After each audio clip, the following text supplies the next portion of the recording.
which I would commend to you as a fine example of bringing out the essence of separation of powers without insisting on a sharp and pronounced break in interinstitutional relationships.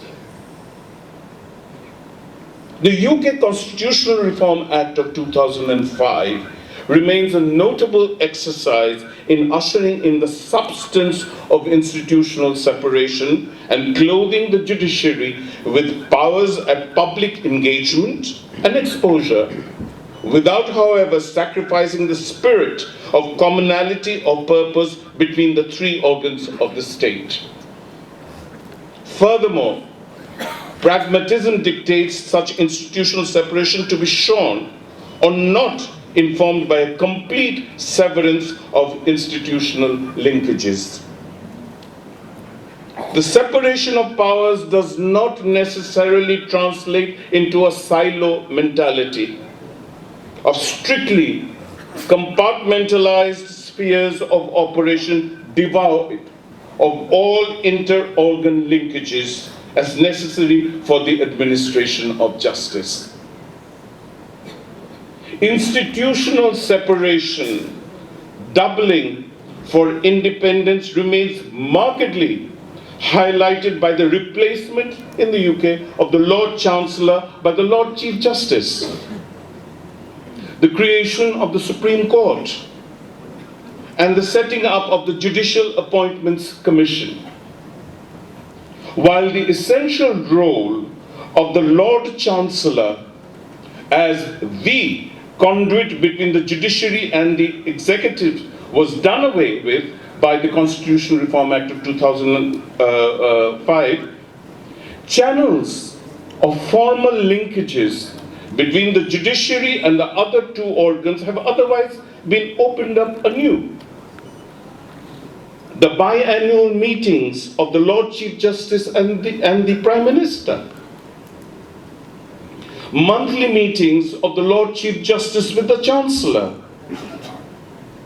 the appearance of the Lord Chief Justice and President of the Supreme Court before the House of Lords Constitution Committee, and appearances of judges frequently as expert witnesses before parliamentary committees to determine future course of legislative action are at once innovative and essential. These linkages ensure that an independent judiciary empowered and buoyed by the formation of Judicial Appointments Commission, Judicial Appointments and Conduct Ombudsman, and the Judicial Court Investigations Office remains confident in forging working relationships with its other two partners in government without any constraints of relinquishing its independence. Ladies and gentlemen, Mr. A.J. Muhammad Ali knew that independence without infrastructure is an illusion, and that no great nation can thrive unless its courts are both constitutionally shielded and administratively empowered. He also recognized, as must we, that institutional independence is not a declaration, but a design. The one that requires both legal foundation and political will.